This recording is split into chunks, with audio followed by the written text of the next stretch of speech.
hospitalaria.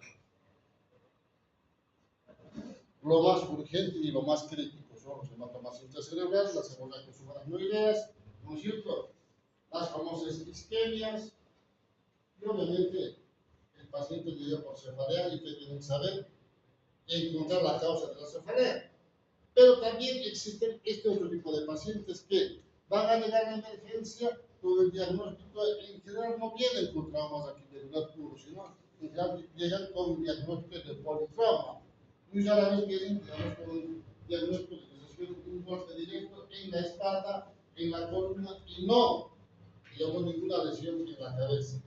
Entonces, hay dos pacientes que llamamos traumas aquí medular. Y cuando hablamos de traumas aquí medular, siempre hay que hacer una diferencia entre lo que son los pacientes pediátricos y los que son los adultos.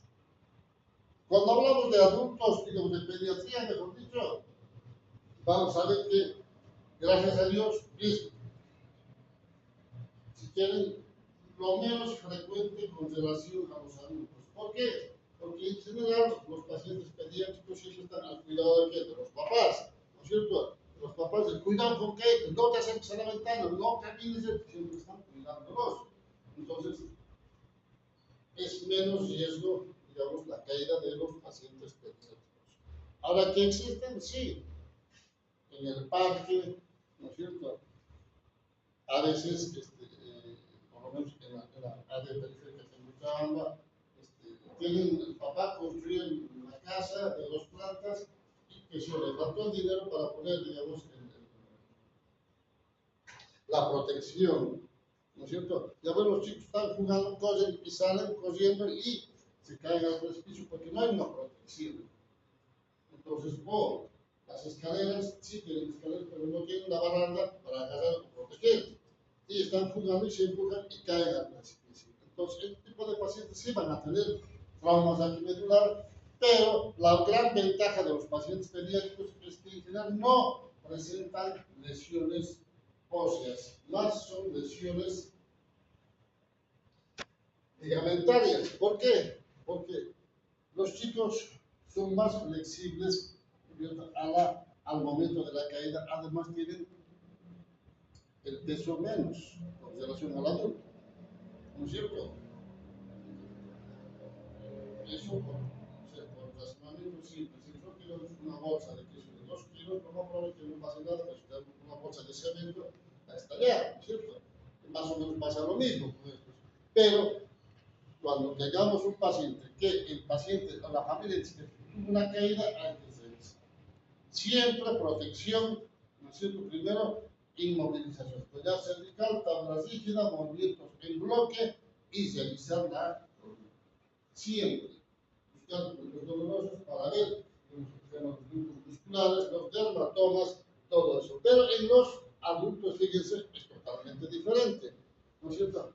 El mayor porcentaje de traumas raquimedular en los pacientes es por caída, digamos, accidentes de tránsito. ¿Por qué? Porque la gran mayoría de las personas mayores, ¿cierto?, están en constante movimiento, en constante actividad. Un ejemplo,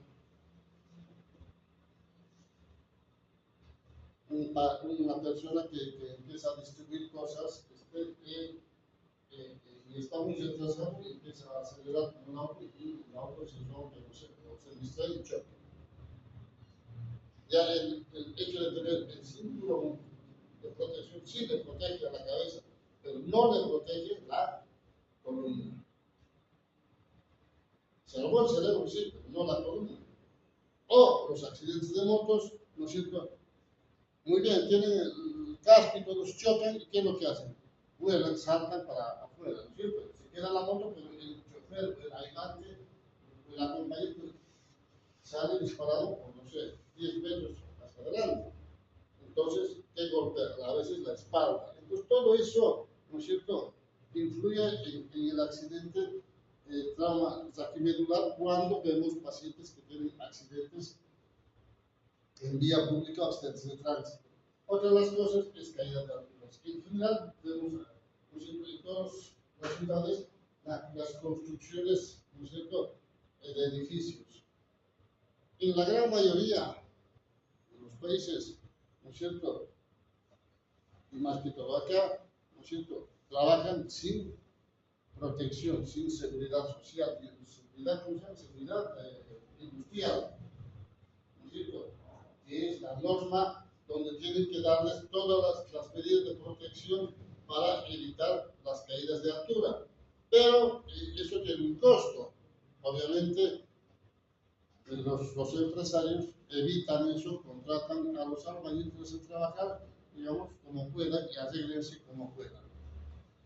¿No es cierto? En otros países, cuando empiezan a trabajar los albañiles, inmediatamente les obliga el Estado a tener un seguro médico. A la semana tienen que estar asegurados, porque si no es una multa para la empresa. Pero acá no, acá en Bolivia no existe eso. Entonces, cuando pasa en los accidentes, se levanta la mano. ¿Pero por qué? Porque no tienen la protección y caen de la altura. O están trabajando y caen en algún objeto y golpean la espalda del trabajador. Entonces, este tipo de cosas existen en la práctica diaria.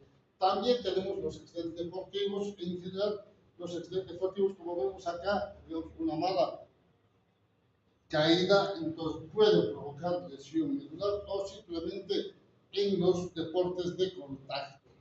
Ustedes saben, ¿no es cierto?, que seguramente a todos ustedes les gusta el fútbol americano, ¿no es cierto? El fútbol americano que empiezan a golpearse por todos lados y los pacientes terminan con problemas de trauma cervical, terminan cuadripléjicos los pacientes. Entonces, también existe ese tipo de cosas.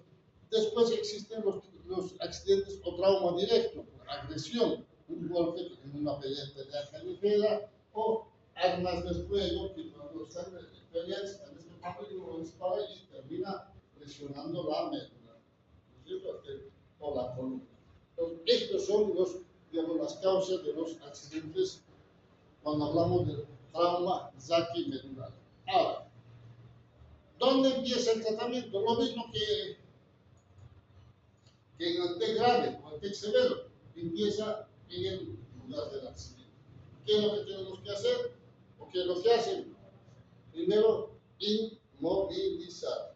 Poder cervical, tabla rígida. ¿No es cierto? Después, ¿qué hacemos?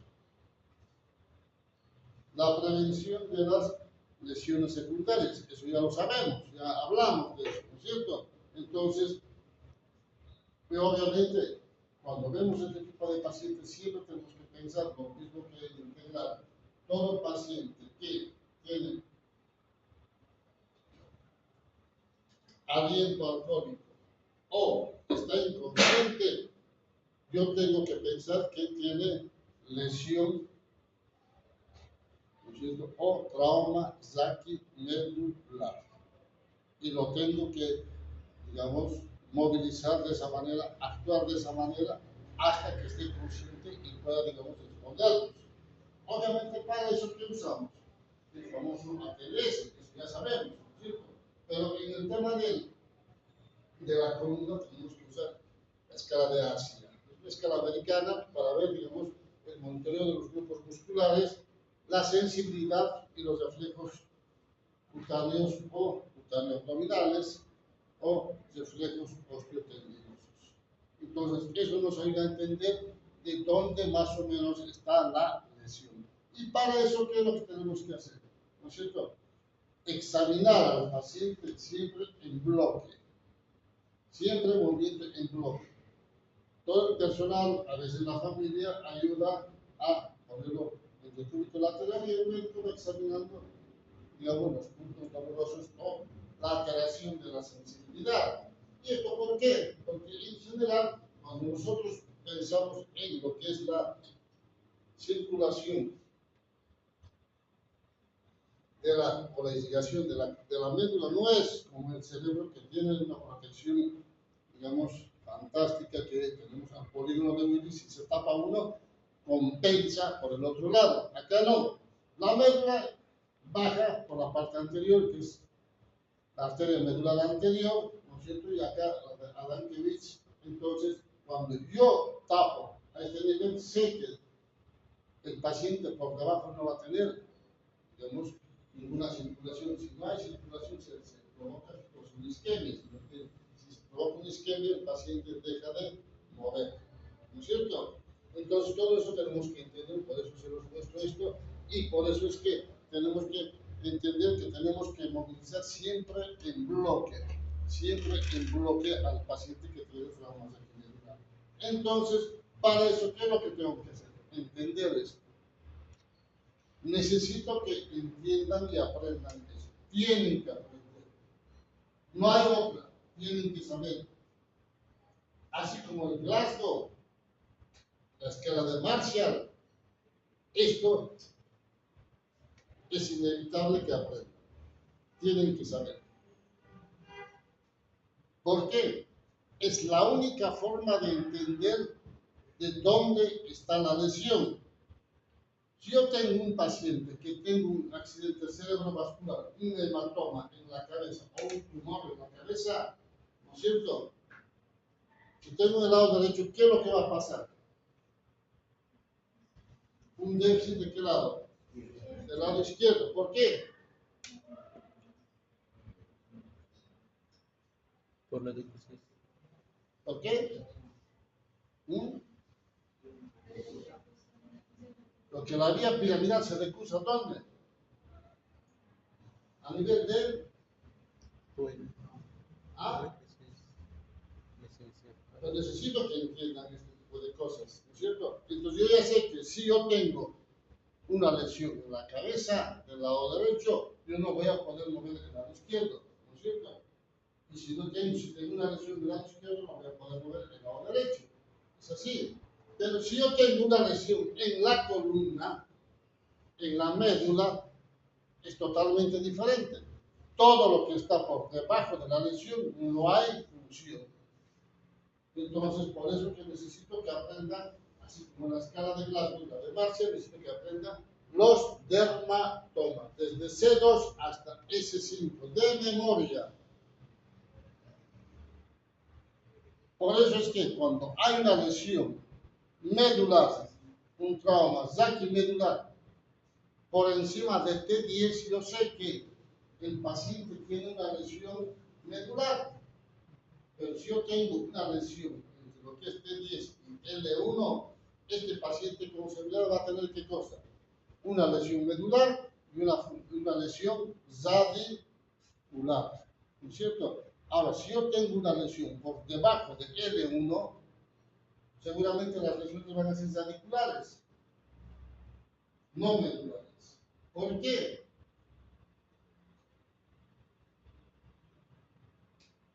¿Por qué? Porque la médula termina en L1. Entonces, yo sé que termina en L1, por debajo siempre va a haber lesión radicular, no medular. Ahora, si la lesión está entre L1 y T12, seguramente va a ser una lesión del cono medular. Y si está por encima T11, T10, por encima, yo sé que todo esto está con la médula. Entonces va a haber una lesión medular. ¿No es cierto? Pero para eso necesito entender esto.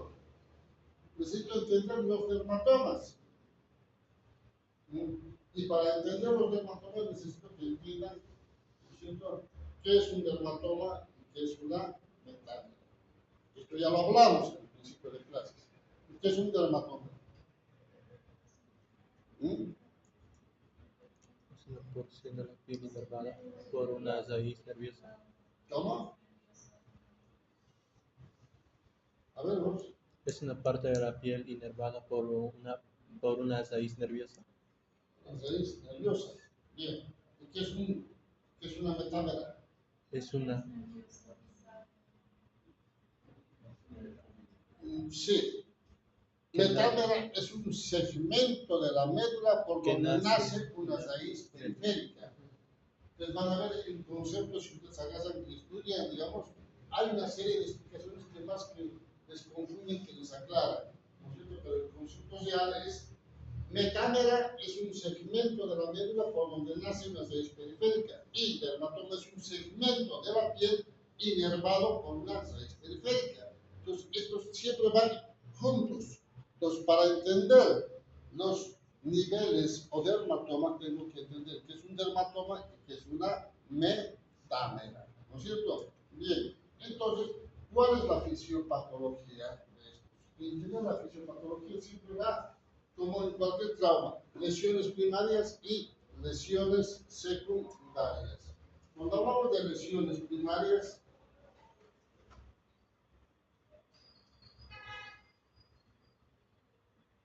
vamos a quedar acá.